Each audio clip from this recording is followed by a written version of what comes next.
Hi guys, welcome to this Zafira Vauxhall. Today I'll be doing a cooler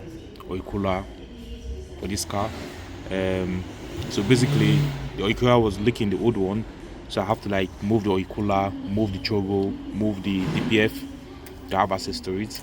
Sorry, the carts to have access to it, and I'll show you the old one and I'll show you as well the new one. And also you can see all these bits. I've cleaned it. Also, you have to put new gasket in and then season to like stop the leakage. Also, clean and dry it, blow it. Yeah, yeah. This is the old one, old oil cooler, and this is where it's leaking from. The seals I need to be weak, so yeah, I just have to replace the whole thing. This is the new one, so all complete intact. The new one is gonna go in straight and look at the seals, all pull it out. Yeah.